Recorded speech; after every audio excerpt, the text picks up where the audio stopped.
Vamos al tema de hoy, libro de Marcos, capítulo 6, versículos 7 al 13. Marcos, capítulo 6, versículos 7 al 13. Se daba el anuncio mientras lo buscan ahí de la escuela bíblica, porque hay una gran necesidad en este tiempo que la iglesia, no X iglesia, sino la iglesia en general del mundo entero conozca las escrituras. Si la iglesia no conoce las escrituras, la iglesia no conoce a Dios. Ese es el principio. Quien no conozca la escritura cree en Dios, pero no conoce a Dios, es diferente. Dios se conoce a través de la palabra, porque así quedó establecido por el Dios mismo que la Biblia traería revelación de Él. La Biblia habla de Jesús desde Génesis a Apocalipsis. La tarea del cristiano es que encontrar los secretos ahí escondidos. Deuteronomio 29 dice: las cosas secretas pertenecen a Jehová, mas las reveladas son para nosotros y para nuestros hijos. O sea que hay una revelación ahí en la palabra de Dios para el corazón de sus hijos, deja claro, no es para el mundo. Hay una confusión a veces de creer que la Biblia es para el mundo. No, Dios solo revela la Biblia a su pueblo, a su iglesia. Tiene que sacarlo del mundo y convertirse en hijo de Dios para que la palabra sea revelada. Por eso dice, el mundo no lo recibió. El mundo no entiende la vida espiritual, no sabe si hay Espíritu Santo o no hay. No sabe si Dios es Padre, Hijo, Espíritu, no sabe. Entonces, ¿quién debe saber eso? Los hijos de Dios. ¿Para qué? Para ayudar a otros que van llegando y se van convirtiendo en ¿qué? En hijos de Dios. Ese es el proceso, ¿listo? Entonces, muy contentos de ver que empezamos un año con la expectativa que solo Dios puede producir, y es confiar en su voluntad. No hay otra expectativa. No ofrecemos nada, no prometemos nada como iglesia, porque no podemos prometerle nada a la gente que viene. Solo le podemos decir que la Biblia es real y que si usted se apega a ella, usted va a encontrar lo que Dios tiene para su vida. Predicamos el Evangelio basado en las Escrituras. Para los que nos acompañan hoy por primera vez en esta iglesia, ¿qué es eso? Que es una predicación textual, texto a texto. Entonces usted, si quiere saber que se va a predicar dentro de 8 días, simplemente sigue el versículo donde quedamos hoy. Cada semana se predica una porción de la Biblia, y la siguiente semana la iglesia ya sabe que se va a predicar. Si quiere saber, solo va al libro de Marcos, capítulo 6, versículo 14, porque hoy vamos a ir del 7 al 13. Entonces, de esa manera hemos predicado Juan, hemos predicado Efesios, y estamos en el libro de ¿qué? Marcos. Probablemente terminemos este año, si no, no hay afán. Son 16 capítulos y vamos a terminar el capítulo 6, y llevamos aproximadamente 4 meses, 20 sermones llevamos de Marcos, casi 5 meses. Y nos resta un año para predicar solo ¿qué? Marcos. Entonces, así se aprende la Biblia. No se preocupe si no sabe nada de los otros sitios. Tienen la casa para ir a buscar todos los otros 65 libros y estudiarlos. Los domingos vamos a aprender sobre el libro de Marcos. Entonces vamos al texto. Marcos capítulo 6, versículos 7 al 13. Después llamó a los 12 y comenzó a enviarlos de 2 en 2, y les dio autoridad sobre los espíritus inmundos, y les mandó que no llevasen nada para el camino, sino solamente bordón, ni alforja, ni pan, ni dinero en el cinto, sino que calzasen sandalias y no vistiesen 2 túnicas. Y les dijo: donde quiera que entréis en una casa, posad en ella hasta que salgáis de aquel lugar. Y si en algún lugar no recibieren ni oyeren, salid de allí y sacudid el polvo que está debajo de vuestros pies para testimonio a ellos.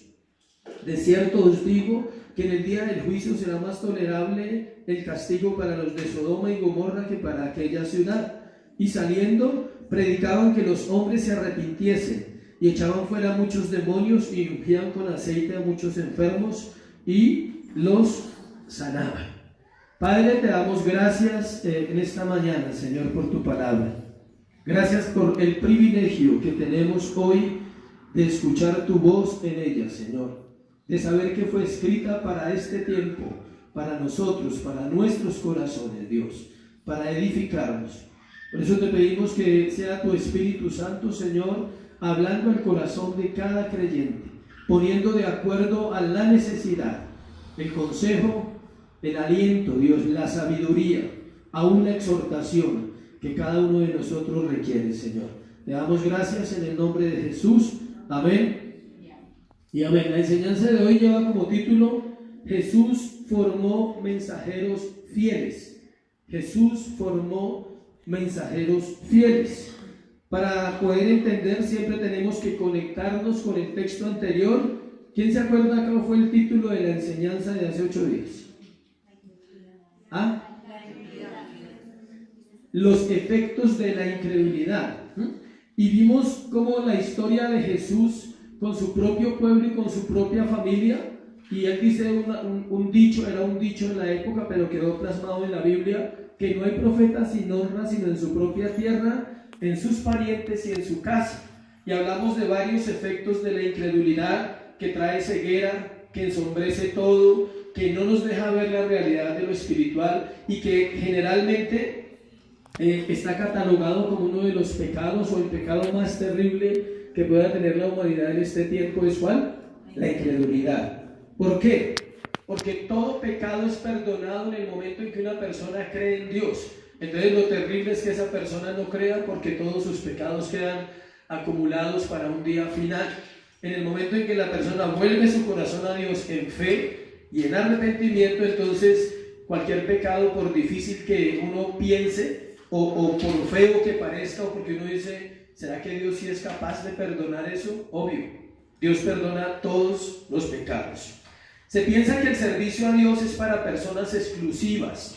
Eso ha sido una mala enseñanza durante los últimos 50 años. Se ha pensado que el servicio es para personas especiales, que tienen capacidades especiales, dones especiales, y es cierto que hay capacidades y dones, pero es mentira que sea para ese tipo de personas. El servicio en la vida cristiana es para toda la iglesia.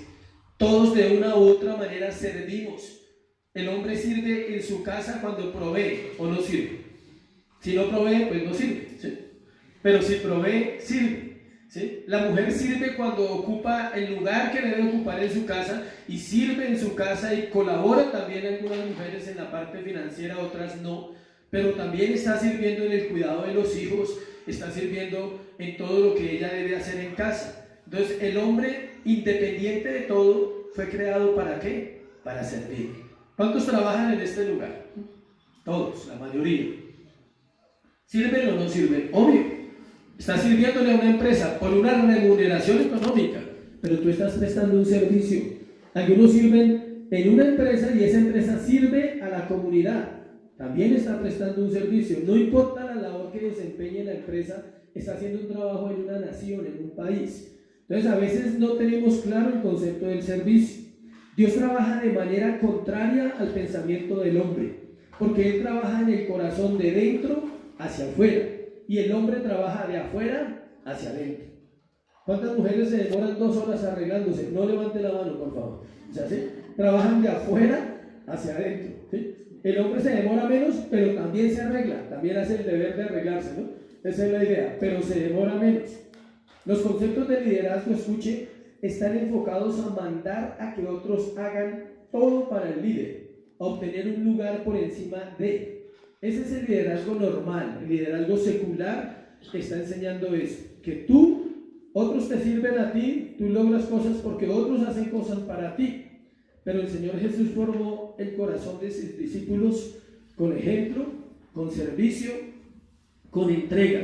Y cada uno de estos hombres pudo mostrar el carácter de Cristo a la generación en la cual vivieron. Había una tarea específica en el corazón del Señor Jesucristo: formar hombres para que cuando Él partiera, la iglesia no muriera, sino el organismo que Él quería establecer en la tierra. ¿Cuál era? La iglesia. Y para eso dejó 11 y luego escogieron a otro y se volvieron 12. Dios busca corazones donde habitar por medio de su Hijo y del Espíritu Santo. Él anhela que todo creyente, escuche, todo creyente, no el pastor, el líder de alabanza, el que enseña en una escuela, no, todos puedan conocer a Cristo y puedan también entender la obra que hace el Espíritu Santo en un creyente. Las demandas parecen altas, y en realidad sí lo son. La ventaja que tenemos es que no somos nosotros los que podemos perfeccionarnos y madurar y ser útiles. Es Él en nosotros, poniendo el querer como el hacer, llenando nuestra vida de su presencia para transpirar su amor hacia otros. Un amor responsable, no un amor alcahueta que hace tanto daño.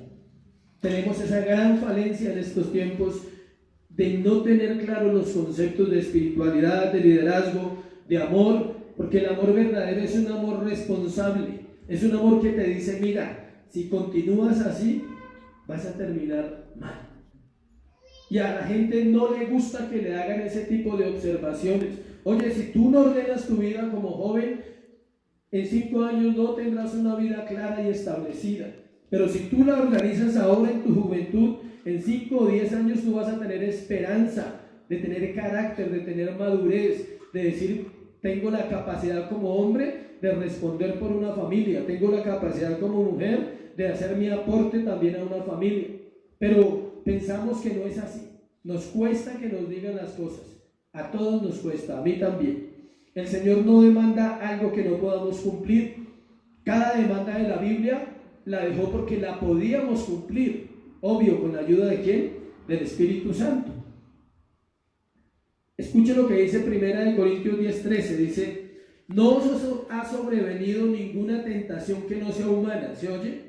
Pero fiel es Dios, que no os dejará ser tentados más de lo que podáis resistir, sino que dará también juntamente con la tentación la salida para que podáis soportar.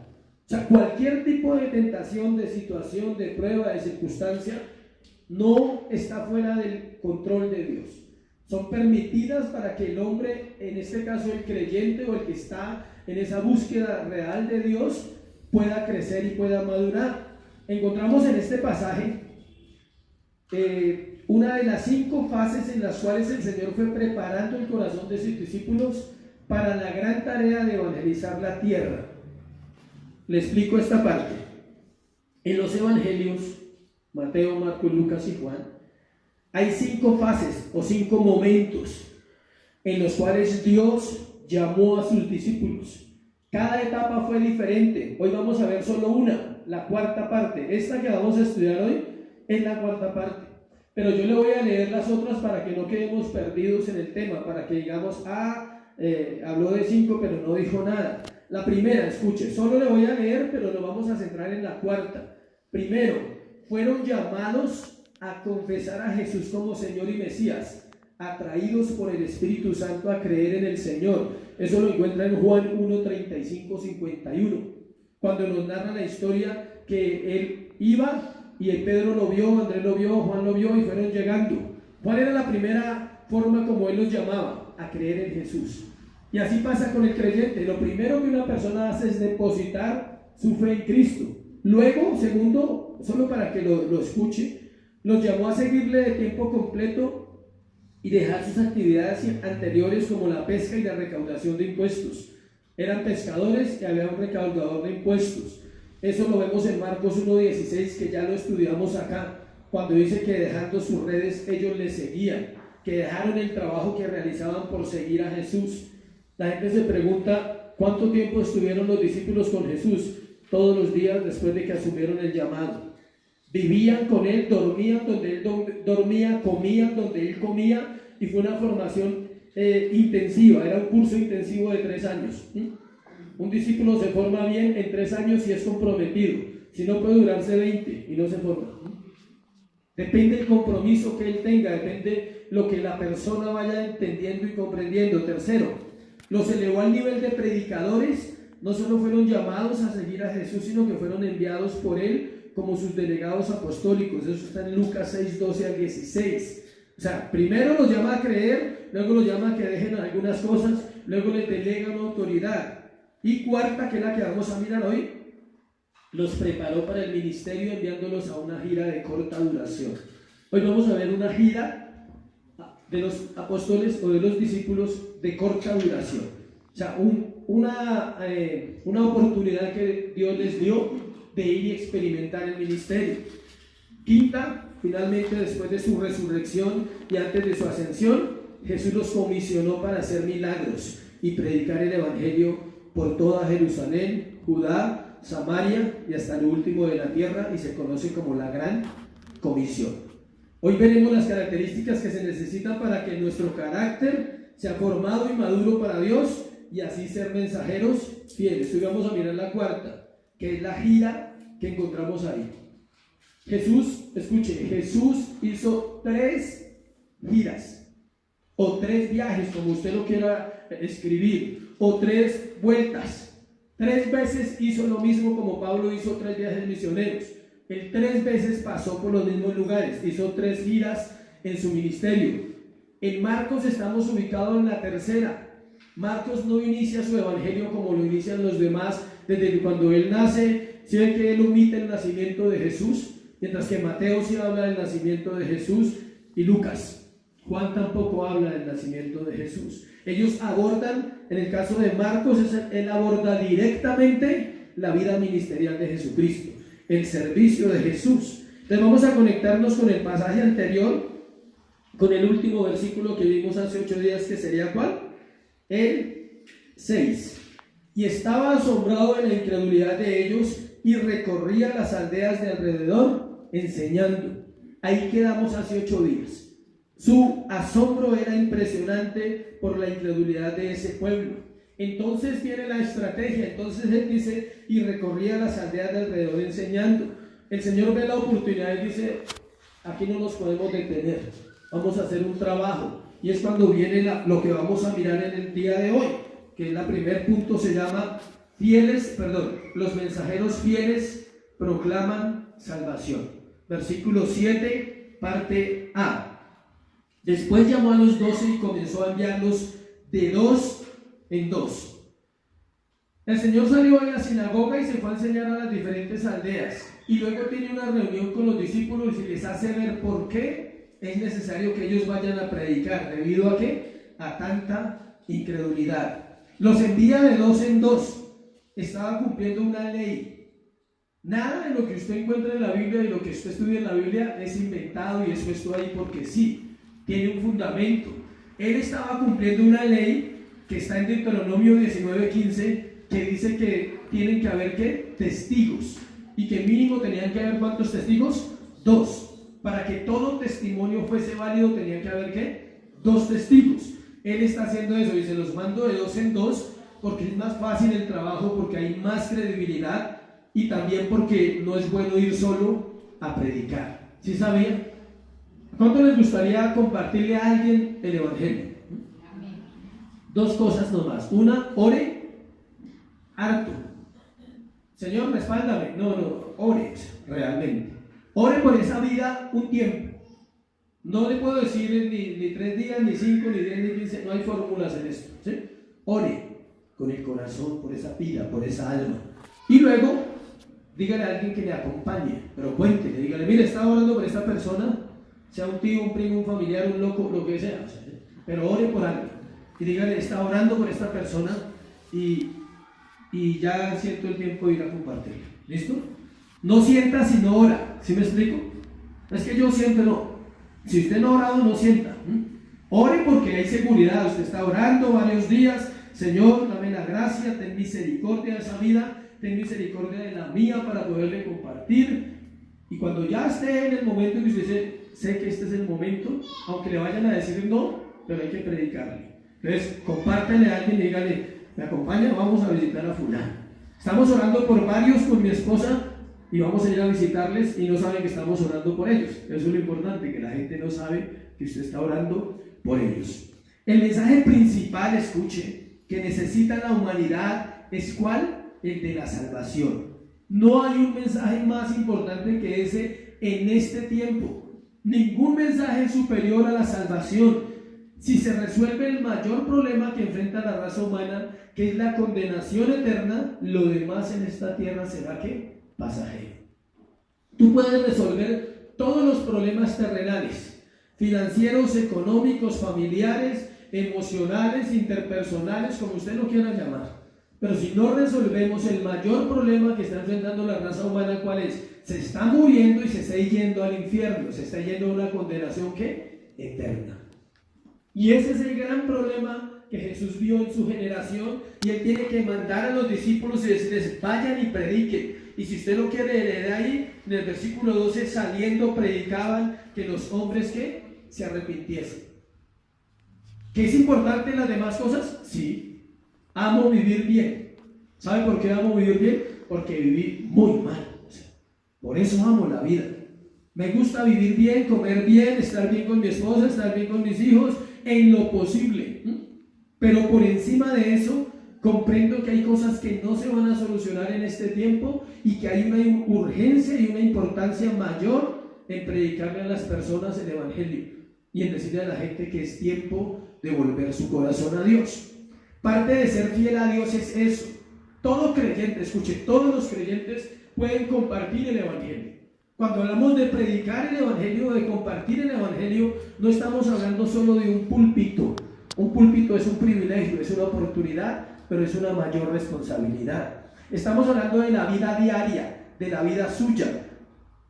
Ser fiel es decir lo que Él dice, es hacer lo que Él hace, y eso es suficiente para hablarle a otro de Jesús. Salimos con mi esposa a unos 5 días a descansar, que no podemos más. El trabajo pastoral es así, tú no descansas tanto porque no hay tiempo, hay mucho que organizar para un año, y en esa época es cuando más tiene uno que organizar y uno quisiera descansar más. Entonces salimos y fuimos a visitar a la familia de mi esposa, y nunca hablamos de Dios, ¿sí sabían? No les predicamos, no les dijimos siéntese ahí porque yo quiero cantarle a usted la tabla, o sea, no. Simplemente vivimos allá, compartimos con ellos, ya. Dios puso gracia y tiene que quedar, escuche, tiene que quedar, no es opcional. Cuando tú vas a un lugar, siempre dejas algo, tu imagen. ¿Quién eres tú? ¿Sí? ¿Es cierto lo que dicen o es falso? Yo veo que no es cierto lo que dicen. No veo que es cierto lo que ellos, sus creencias no son ciertas. Y para eso no se necesita ser un religioso, ¿sí? De llegar a ayunar en la visita. ¿Bueno? Sí, hay gente que se va por una visita y llega a ayunar. ¿Va a desayunar? No, estoy ayunando. Y al otro día va a desayunar, sigo ayunando. ¿Entonces a qué vino? ¿Sí? ¿A qué fue a compartir con su familia? ¿Ayunar? Ayuna aquí, en la casa, en su casa. Entonces hay gente que no comprende eso. No les hablamos nada. Obvio, hicimos una oración y de vez en cuando se abordaban temas. Pero ¿qué era lo importante? Que ellos vean la vida de las personas, que ellos puedan decir, hay un cristianismo que no es como lo pintan, que es más sencillo, pero depende si tengo una relación con Dios. Lucas 9:12 nos dice que el Señor nos envió a predicar el reino de Dios. Ese era el mensaje. Pregunta, ¿qué es el reino de Dios? Amor, justicia, paz y gozo en el Espíritu. Estamos en los tiempos de la paz, ¿no? En Colombia todo el mundo habla de paz, ¿no? Pero hay una antesala para la paz, se llama la justicia. Sin justicia no hay paz. Todo el que quiera paz tiene que decirle a Dios, haz justicia en esta nación para que venga ¿qué? La paz. Y si Dios hiciese justicia, no quedaría ninguno aquí, ni yo ni ustedes. ¿Sí ven? Entonces hay que cambiar la oración. Dios, haz justicia con misericordia sobre esta nación para que venga tu paz. Pero como no va a suceder ahorita, entonces podemos orar y decirle, Señor, que en medio de todo esto, entonces sea yo quien aprenda a hacer justicia, a tener misericordia por los demás, para que haya paz en mi corazón. ¿Sí me explico? Proclamar el verdadero evangelio en el que se destacan la fe y el arrepentimiento es esencial para ser fieles a Dios.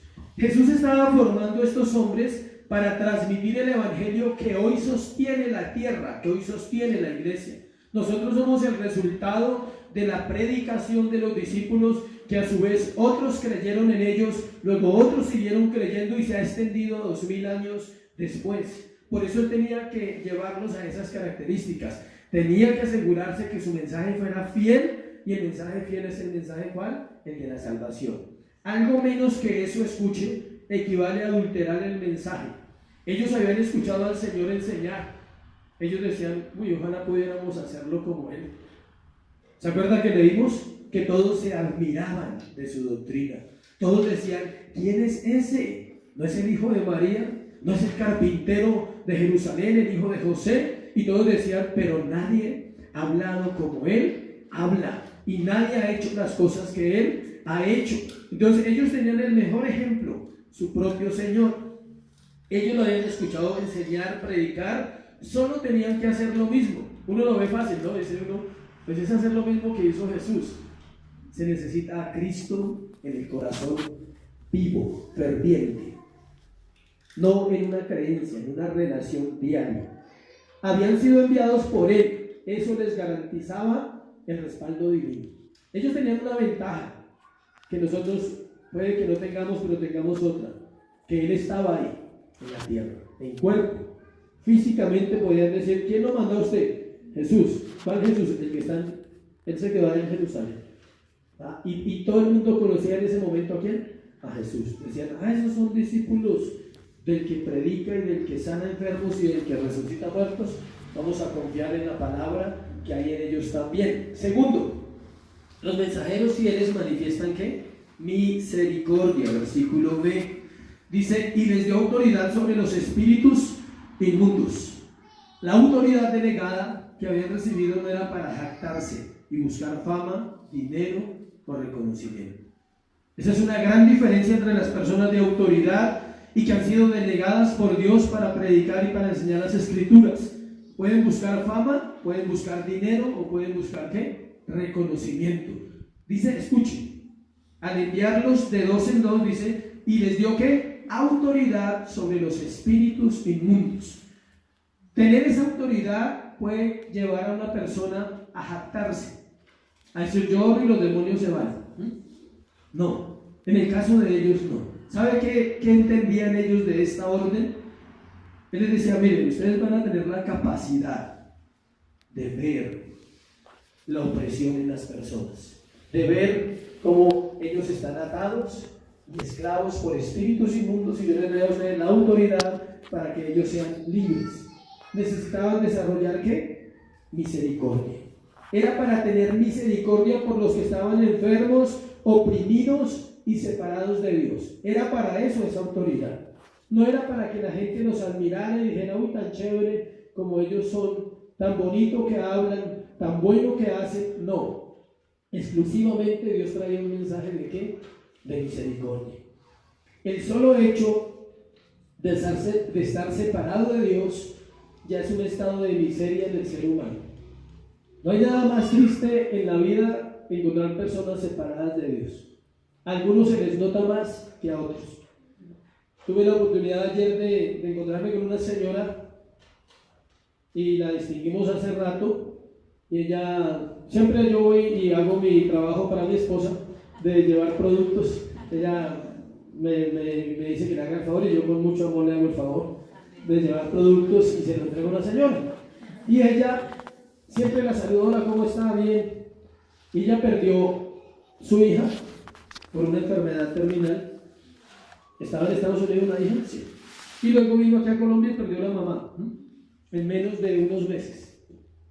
Y ayer me la encontré y siempre hago lo mismo. Mire, tenga sus productos, ella me entrega el dinero y ya, Dios le bendiga. Pero ayer apenas la vi, lo único que pude sentir fue compasión y misericordia. Apenas la vi, es ver una persona desarmada, su cambio físico impresionante, su rostro. No pude evitar hablarle, no podía evitar. Las otras veces era, tenga tan, chao, Dios le bendiga, gracias, chao. Pero ella estaba tan traspasada, está tan transfigurada por su dolor y su luto, que uno puede sentir en ella, valga la redundancia, la necesidad de Dios. Y le pregunté, le dije, ¿tú eres creyente? Me dijo, no, yo asistí a una iglesia, pero ¿qué pasó? No, es que oré mucho tiempo para que Dios sanara a mi hija y él parece que lo escuchó. ¿Qué le dices a alguien ahí? Nada. No puedes decirle nada. Solo Dios puede decirle algo. Y ahí es donde se sabe si lo tienes o no lo tienes en el corazón. Y estoy leyendo un libro que se llama Conociendo a Dios a través del dolor y el sufrimiento. Espectacular. Y tenía todo ahí en mi cabeza, decía, ¿cómo se lo organizo? O sea, ¿sí? ¿Cómo se lo digo? Le dije, ¿pero crees en Dios? Me dijo, sí. ¿Y orabas mucho porque tu hija se sanara? Me dijo, sí. Le sigue orando para que me consuele. ¿Por qué dejas de orar? ¿Va a resolver eso tu dolor? ¿Va a resolver eso tu duelo? Tienes derecho al luto como cualquier ser humano. Puedes llorar, puedes todos los días llorar y llorar y llorar hasta que cese el llanto. No hay problema. Pero no puedes dejar de orar, no puedes dejar de buscarle. ¿Sí? Iba a una iglesia, oraba a otra. Eso es lo de menos. La iglesia es lo de menos. En ese momento necesitas consuelo, paz. Le dije, cuando quieras estamos para servirte. Una llamada, estamos para hablar contigo. Y hablamos un poquito, pero solo Dios puede poner eso en alguien. La misericordia hacia otros. Por eso es necesario trabajar en el corazón del creyente en que reconozca primero su condición. ¿Quieren saber cómo se desarrolla misericordia por los demás? Aunque no sea nada tuyo, aunque sea el que te hizo daño, aunque sea el que tú no conoces. ¿Cómo se desarrolla misericordia por ellos? Cuando yo necesito la misericordia de Dios con mi vida. Cuando yo reconozco y digo, el primero que necesita misericordia en este lugar soy ¿quién? Yo. Si tú no reconoces que tú también necesitas misericordia, nunca vas a transmitir una voz, una palabra de misericordia. Escuche, alguien puede decirle a esa persona, Dios te ama, y ella dice, sí, me ama, ¿y qué? Depende del corazón, el instrumento, depende el corazón fiel que Dios conoce de su hijo, de su hija. Pero es diferente, la misma frase se la puede decir otro, decía, Dios te ama y está ahí contigo. Y eso puede romper el corazón de esa persona si es alguien que ha vivido, escuche, la misericordia. No es lo que dices, es lo que tienes dentro. Los discípulos no eran lo que decían, era con quién habían estado. Caminaban, respiraban a Jesús. Vivían en su presencia día y noche. No hacían devocional, no lo necesitaban.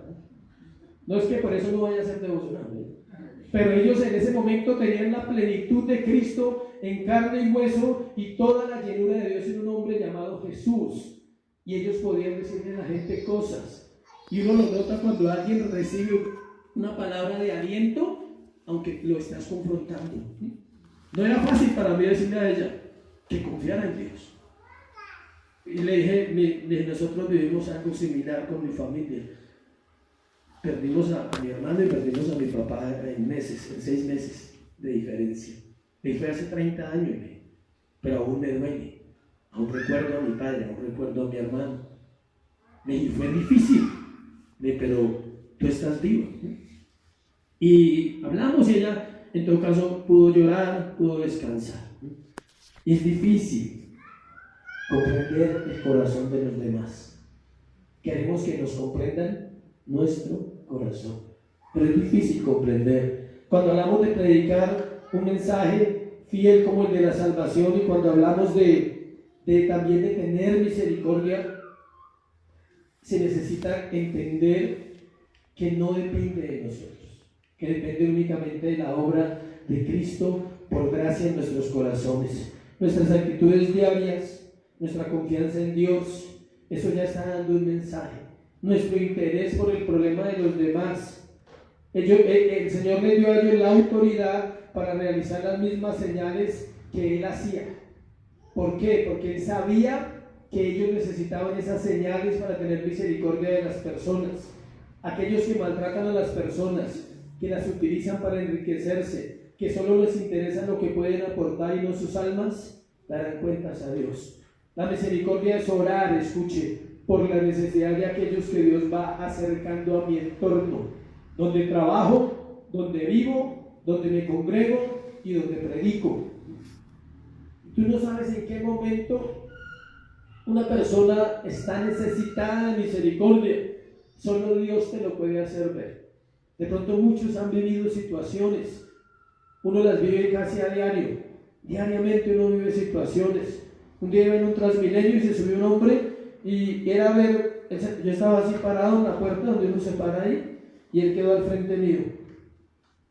Yo lo miraba y veía mi vida hace 20 años en él y se quiebra mi corazón.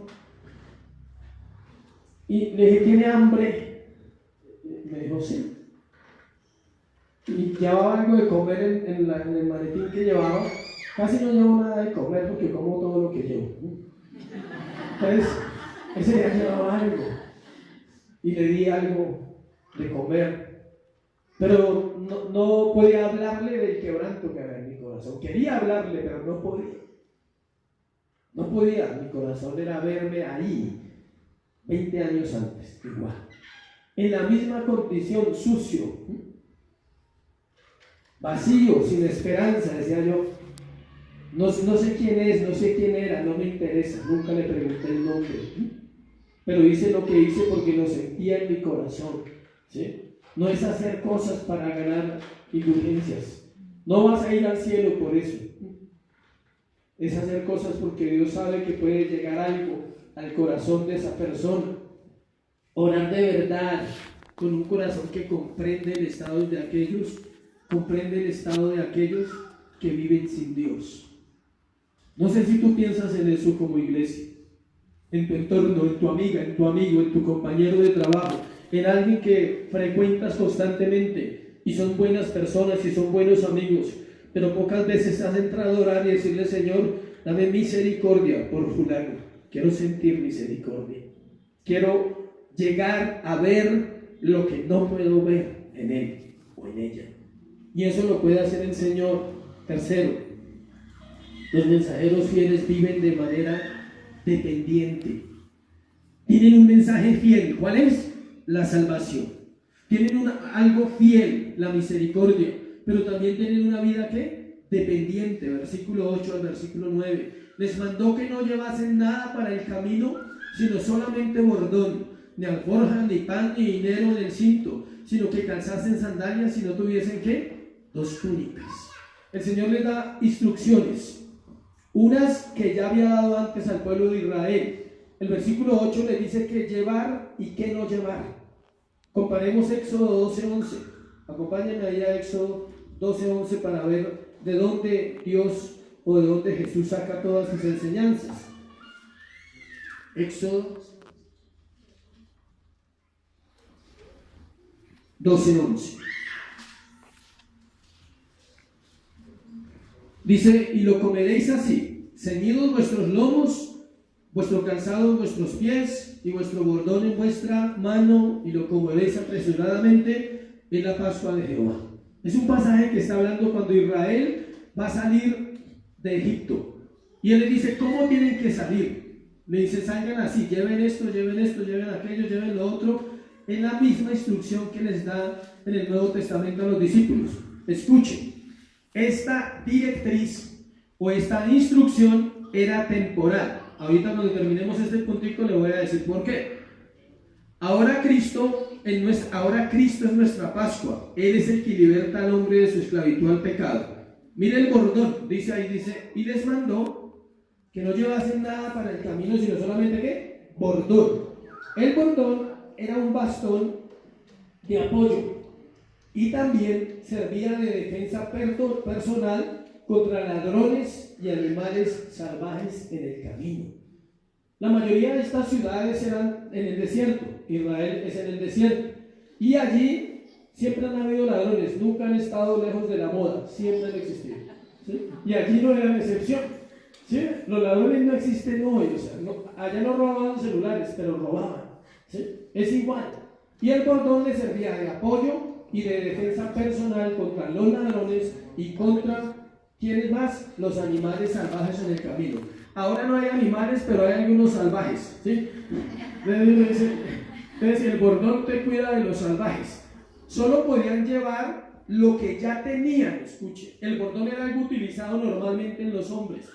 Usted lo ve en el caso de Judá, cuando durmió con la nuera. ¿Qué le dijo la nuera? Déjame tu bordón y tu sello.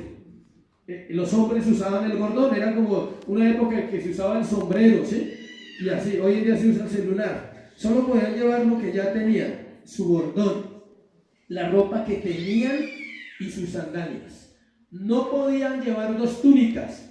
Escuchen, esto hacía que su viaje fuera ¿qué? Ligero, y tenía que ver con la dependencia de Dios para todo. ¿Por qué el Señor le dice a Israel lo mismo? porque era un camino largo, eran 40 años de camino. Y él les dice, no lleven tanto, lleven una y una. Haga de cuenta que usted sale a un viaje y no puede llevar maleta pesada, sino maleta de mano.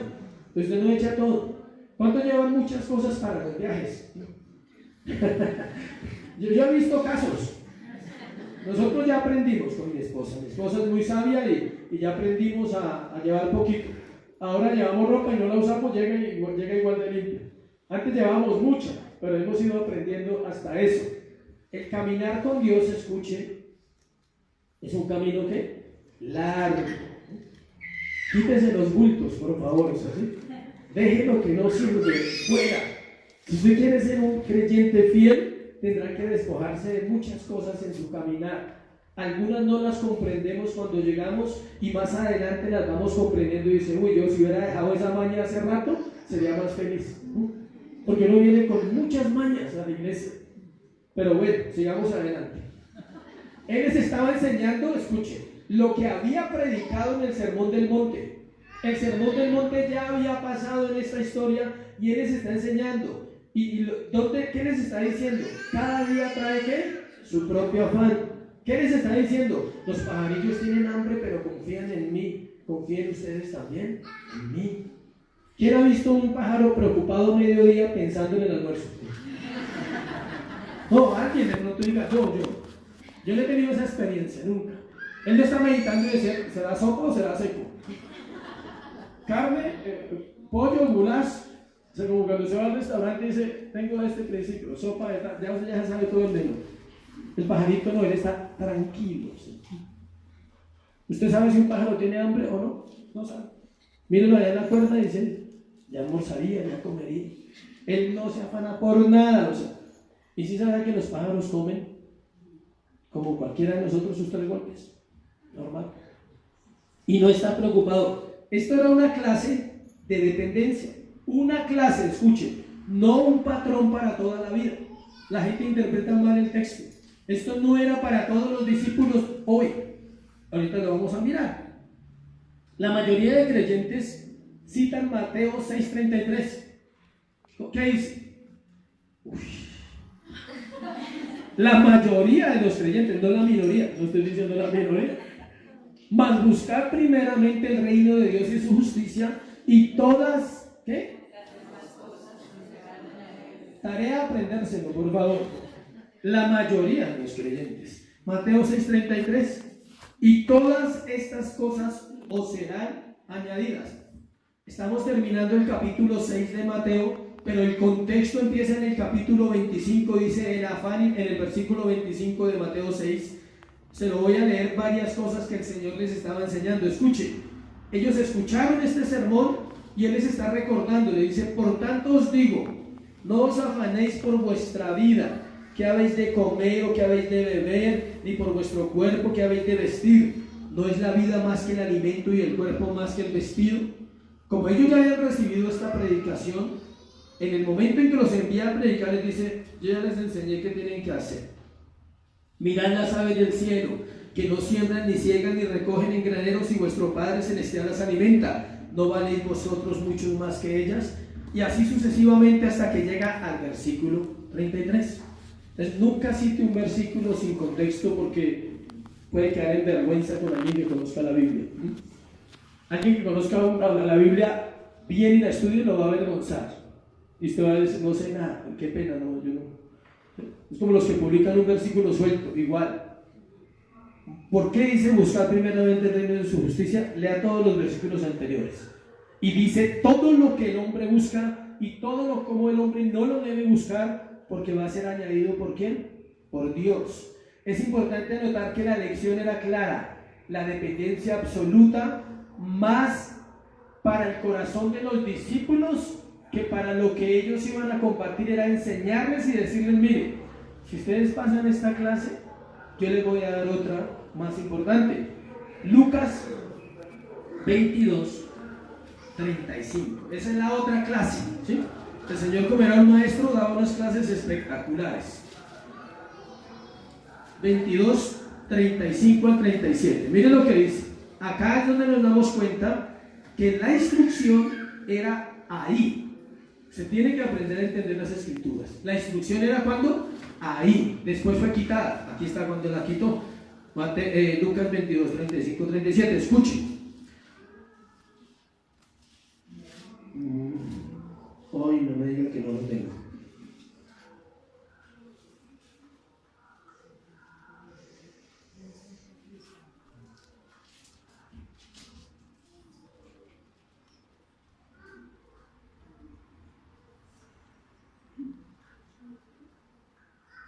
Porque se me embolató aquí en el apunte.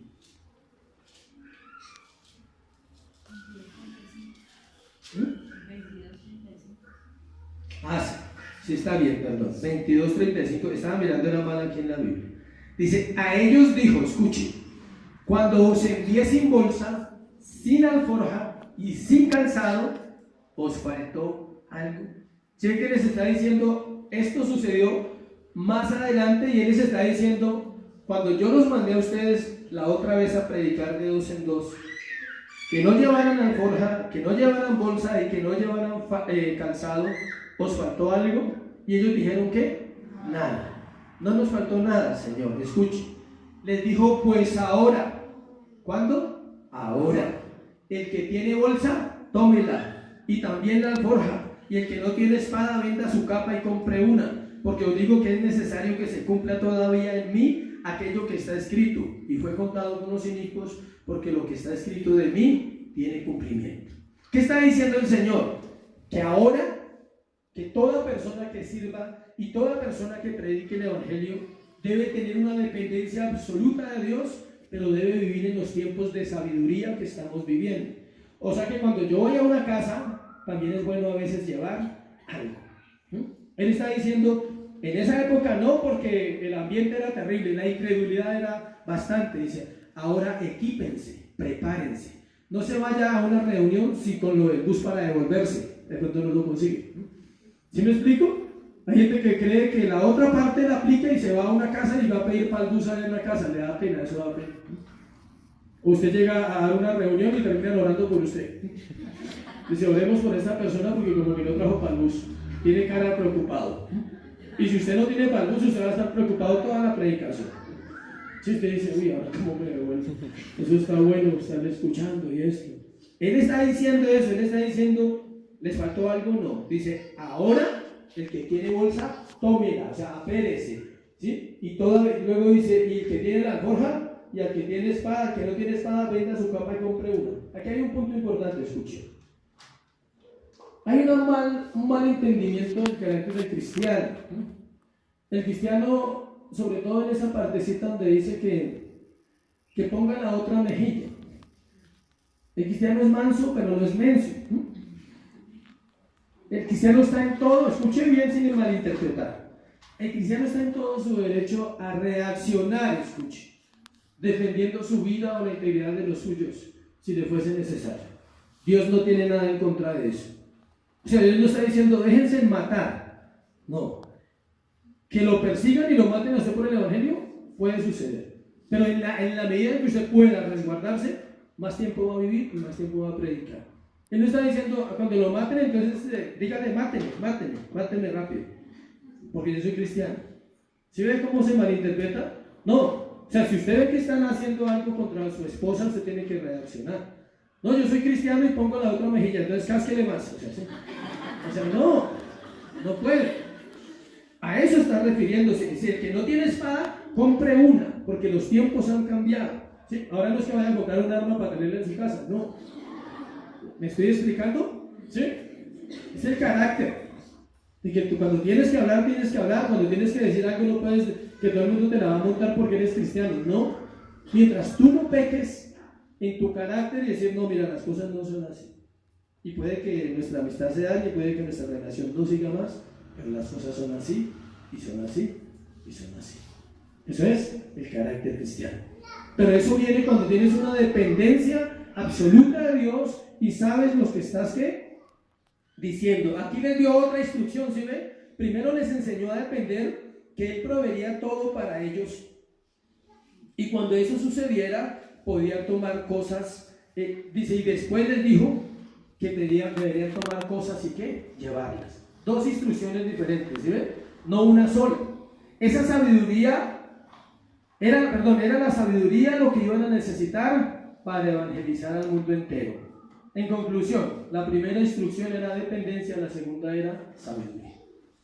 Primero le dice, dependan de mí absolutamente. Y luego en Lucas le dice, dependan, pero sean ¿qué? Sabios. Por ejemplo, otro ejemplo sencillo y pasamos al siguiente.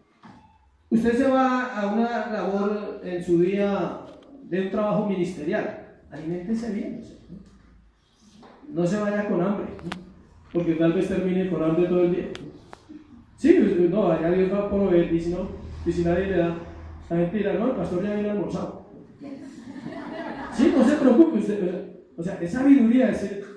Con mi esposa, por ejemplo, a veces vamos a salir y decimos, almorcemos antes porque después ya no almorzamos.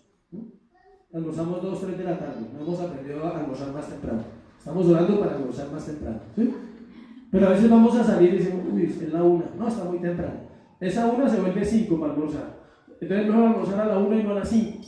Sabiduría. Y más si vamos a una consejería eterna, más. Sí. Hay consejerías donde uno ya sabe que el limoncito no alcanza. Y le se toca almorzar de una vez. Cuarto, los mensajeros fieles demuestran contentamiento, versículo 10. Y les dijo, donde quiera que entréis en una casa, posad en ella hasta que salgáis de aquel lugar. Escuche.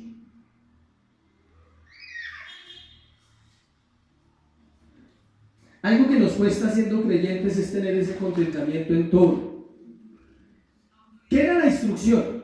Donde quiera que entréis en una casa, posad en ella hasta que salgáis de aquel lugar. Volvamos al texto. Están en una gira, en un viaje misionero cortico. Marcos usa mucho los textos incompletos, y esta historia la completa más adelante con el pasaje del 14 en adelante, por allá más adelante en el capítulo 6, vuelve a hablar de esta historia. Entonces ellos están ahí y le dicen, miren, escuchen la instrucción. Cuando ellos llegaban a un lugar, a un pueblo, buscaban personas cristianas, creyentes ya, porque ya habían creyentes en ese momento. Todos los que habían escuchado el mensaje de Jesús en las 2 giras anteriores, ellos ya, más de uno llevaba 6 meses, 1 año, año y medio, hasta 2 años podían haber creyentes, los que él sanó, los leprosos, toda esa gente ya vivía en otras ciudades, porque acuérdese que dice que venían de todas las ciudades para oírlo y para que él ¿qué? Los sanara. Entonces ellos se van y buscaban un lugar, y la instrucción es la siguiente: cuando lleguen a una casa, allá en esa gira, quédense ahí hasta que termine. ¿Por qué? Escuche. Porque pasa y sucede, y eso es muy común en la vida ministerial, que a uno le ofrecen un lugar y usted está ahí y ya lleva varios días y se encuentra otro hermanito y dice, oye, ¿por qué no te vas a quedar a mi casa? Mejor cuarto, aire acondicionado. O sea, ¿sí me explico? El Señor decía, aprendan a tener contentamiento y a respetar a los que son hospitalarios. Uno tiene que ser muy sencillo y muy humilde en eso cuando va a un lugar, ¿sí? En este caso, ellos llegaron a un lugar y les dijo, no empiecen a cambiarse de casa cada día, ¿sí?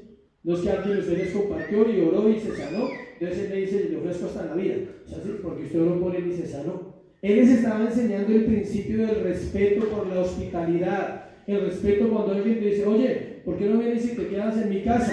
Y usted va a otra ciudad y llega allá y llega a esa casa. Y resulta que salió a dar una vuelta y se encontró otro amigo de hace años y él tiene otra casa en un barrio más bonito, de pronto tiene otras comodidades. ¿Y dónde te estás quedando? ¿Está al lado? No, ven a mi casa, allí te puedes quedar, no hay problema. Usted tiene que decirle, no te preocupes, ya tengo donde quedar. ¿Se llama qué? Contentamiento, ofertas. Vendrán ofertas mejores cada vez, pero Dios va a probar su corazón en el contentamiento, en el respeto por los demás. Y en esos tiempos, los lugares donde se quedaba la gente que llegaba a un pueblo se llamaban mesones. Donde nació Jesús era un ¿qué? Un mesón. Estos estaban llenos de delincuencia y maldad. Por eso era recomendable buscar una casa donde quedarse.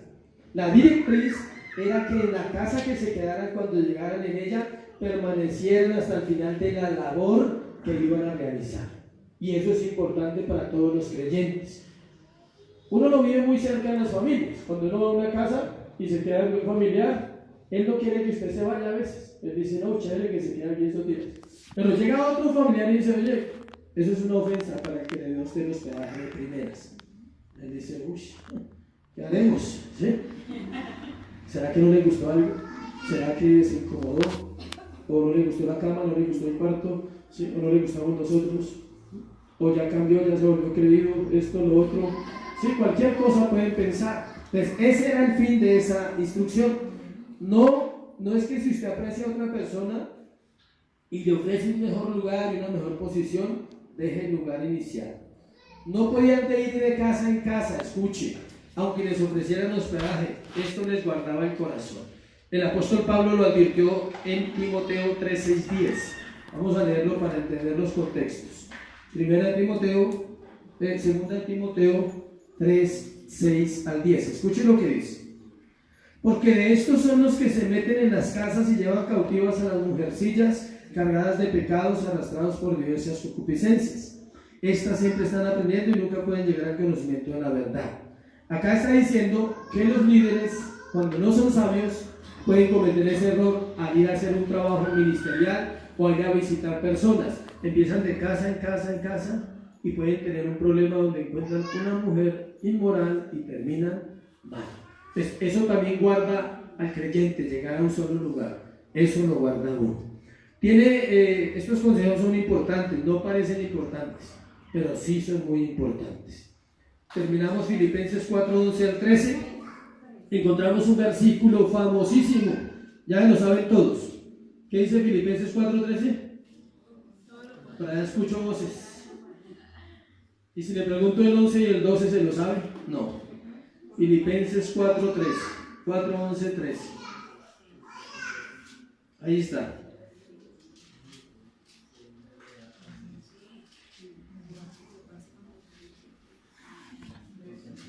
Filipenses.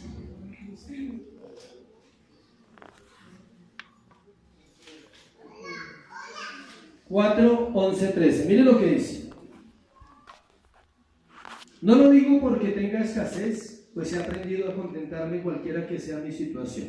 Sé vivir humildemente y sé tener abundancia. En todo y por todo estoy enseñado, así para estar saciado como para tener hambre, así para tener abundancia como para padecer necesidad. Y viene el gran clásico de la Biblia: todo lo puedo en Cristo que me fortalece.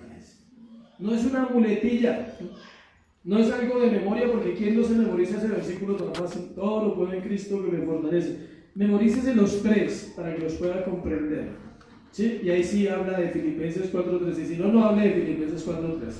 Si usted no lo dice porque no tiene escasez y ha aprendido a contentarse, entonces puede decir: todo lo puedo en Cristo que me fortalece.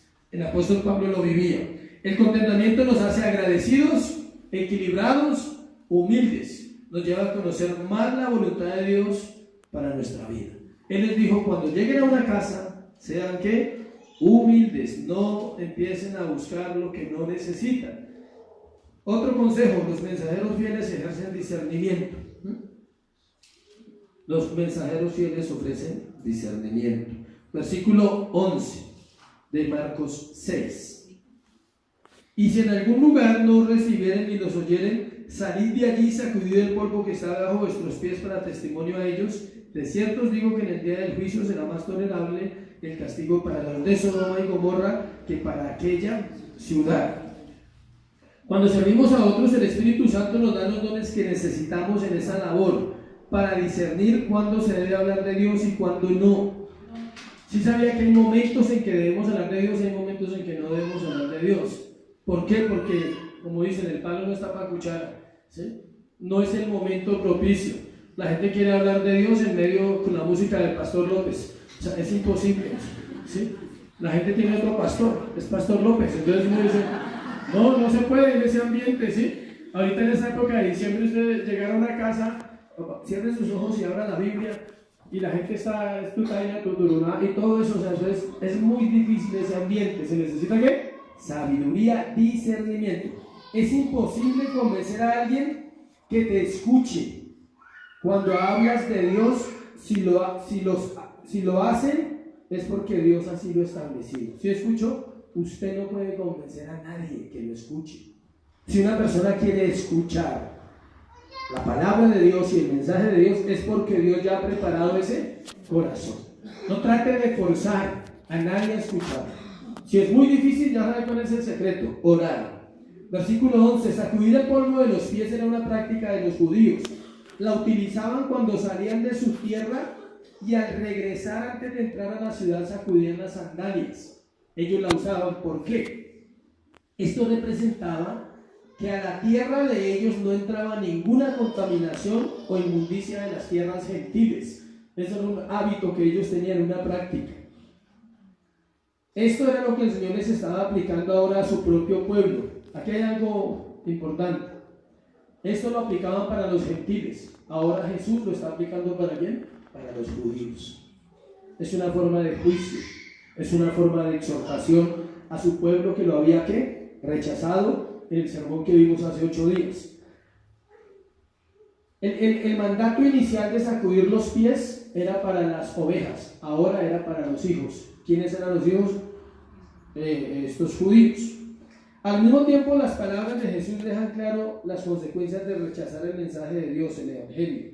Cada vez que las Escrituras nombran estas dos ciudades, Sodoma y Gomorra, son pasajes ¿de qué? De juicio. En Isaías dice: vosotros sois príncipes de Sodoma. En Jeremías, en Ezequiel. Sodoma dejó de existir en Génesis, pero Sodoma y Gomorra son usados en toda la Escritura. Casi en todos los libros de la Biblia aparecen como una señal ¿de qué? De juicio. ¿Qué estaba diciendo él? Mire, donde no nos escuchen, no peleen. No hay problema. Salgan y sacudan. El sacudir los pies era un simbolismo. No es que usted cuando salga de una casa porque no lo escucharon se quite los zapatos y los sacuda. O sea, no estamos hablando de eso. Estamos explicando. ¿Cuál es el mayor pecado del ser humano? Rechazar a Jesús. Porque está rechazando al único que puede perdonarle todos los demás pecados que cometa durante su existencia. Por eso es importante el discernimiento para ver los corazones y cómo estos responden a la palabra de Dios y ser guiados para poder ayudar a otros. Escuchen, sin discernimiento es difícil servir. No se puede. Tú lo harás en tus fuerzas. Tú dices, es que tal persona, haga lo que le compartí al principio. Ore. Mateo 7:6.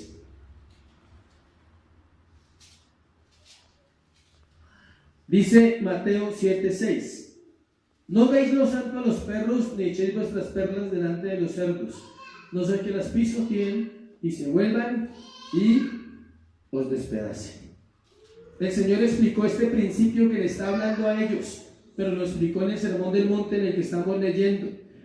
Escuche lo que dice: el Señor describió como perros y cerdos espirituales a los judíos. No se asuste, ¿vale? Él describió como perros y cerdos espirituales ¿a quiénes? A los judíos, que al rechazar el Evangelio estaban rechazando al Mesías. Cuando los discípulos tropezaban con estas personas, debían discernir y no perder el tiempo, más bien compartir a corazones receptivos. Responden en obediencia. Los receptivos responden ¿en qué? En obediencia. Hay gente que usted le ha insistido tanto y tanto, ya es echarle una perla a un cerdo. No valora la palabra, no valora el Evangelio. Tú no lo vas a cambiar. La iglesia no los va a cambiar. El pastor o la pastora no van a cambiar a nadie. Solo Dios va a cambiar el corazón de esas personas. El Señor Jesús habla ahí también del aceite. Terminamos ahí en ese punto. El Señor habla del aceite, ¿por qué? ¿Jesús usó aceite o no usó aceite para sanar enfermos? No, nunca. ¿Sí ve? Uno dice, sí. Jesús no ungió a nadie con aceite, no necesitaba, ¿no? Él es Dios. ¿Qué tal el Señor? Tráigame el aceite, por favor. Tráigame el aceite, ¿no? Sé sano, sé libre, ¿sí? Levántate y anda. Todas sus órdenes eran así directas al mundo espiritual, a la consecuencia, al pecado de la persona que estaba ayudando. ¿Qué representaba el aceite? La presencia de Dios. Era utilizado en el pueblo judío para ungir reyes y sacerdotes en el Antiguo Testamento como señal de ¿qué? De autoridad. Escuche. Entonces para ellos el aceite de oliva era conocido en esa época y representaba a las personas que tenían ¿qué? Autoridad. El aceite no sana, acuérdense. Hay mucho misticismo en este tiempo. Hay gente que va a hablar con un enfermo y dice, se me quedó el aceite, no puedo. O sea, entonces, ¿dónde queda Dios? ¿Dónde queda la palabra? ¿Dónde queda el poder del Espíritu Santo? Y escuche, si Dios quiere, puede sanar. Y si no, no es problema del que ora. Amén. Porque entonces estaríamos vendiendo milagros y es difícil cumplir ese requisito de la gente. Estos hombres fueron instrumentos de Dios para transformar el mundo y ellos fueron el fundamento de Dios para la iglesia. Terminamos ahí.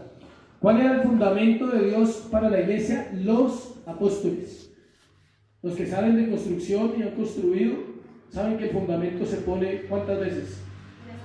Una sola vez. Por eso en este tiempo no hay apóstoles acreditados por Dios, son inventados por el hombre. ¿Quién ha puesto dos fundamentos en una casa? Una. Ellos fueron los fundamentos, dice la Biblia, edificados sobre el fundamento de ¿quién? De los profetas y los apóstoles. Los apóstoles no existen, existieron 12, no más. No pueden haber porque sería otro fundamento, sería poner dos fundamentos para una casa. Esta casa tiene un fundamento, no más. Y hay otra cosa interesante del fundamento, no se ve. ¿Alguien ve el fundamento de esta casa? Las bases no se ven. Ellos terminaron invisibles porque murieron a sí mismos.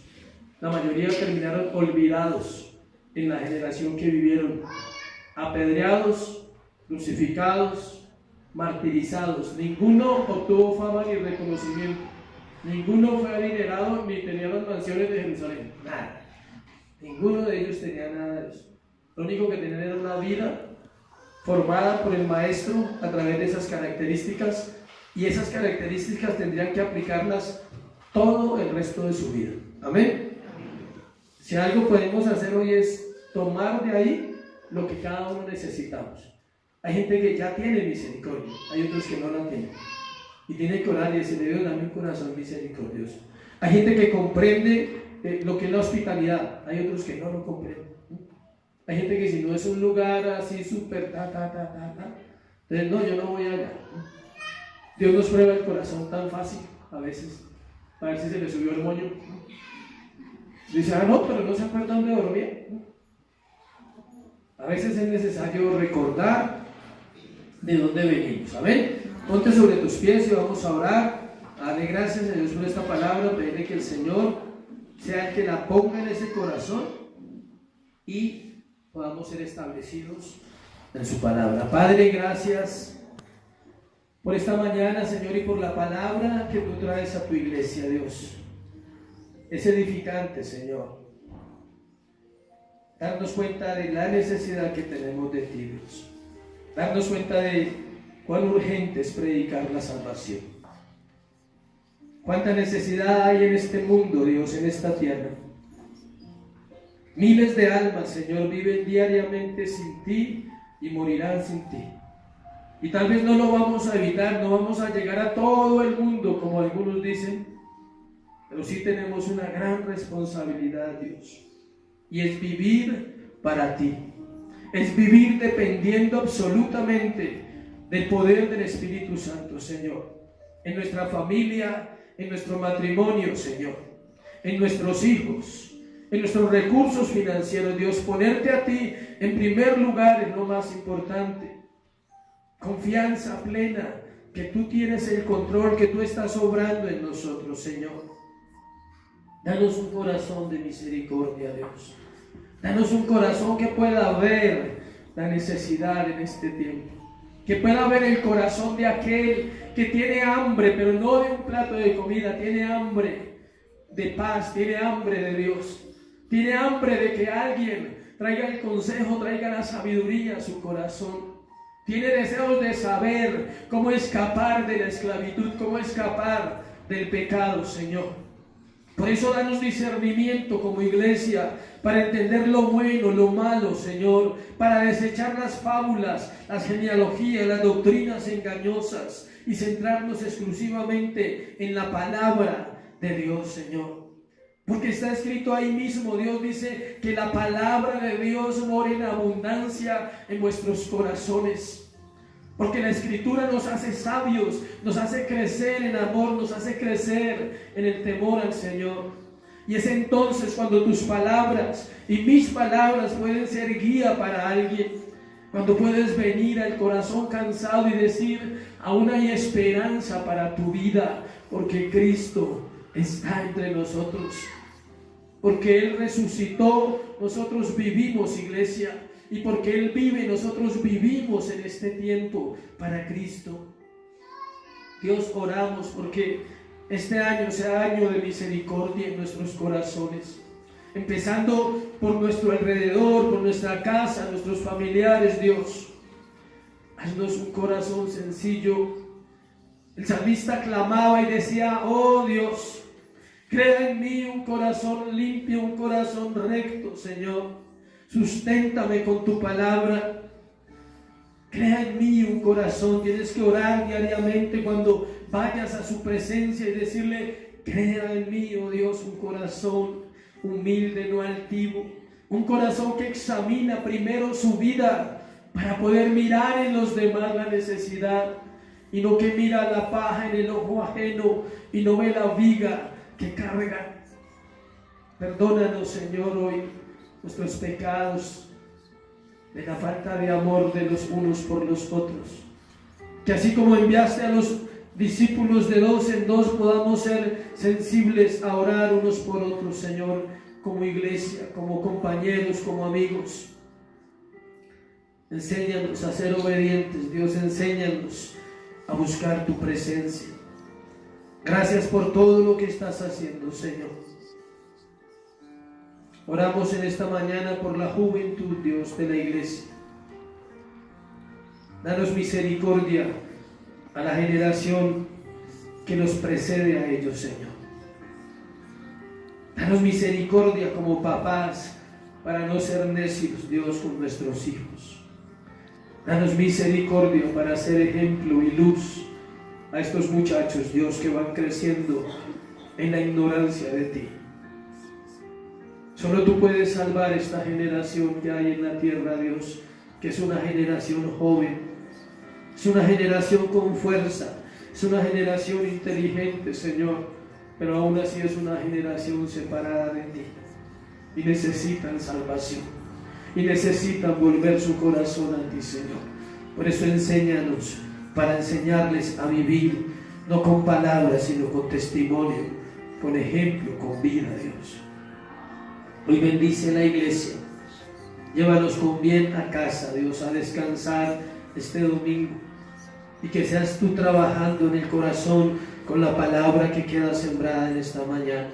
Hoy te doy gracias por este tiempo en el nombre de Jesús. Amén. Y amén. Dale ese aplauso a Jesús.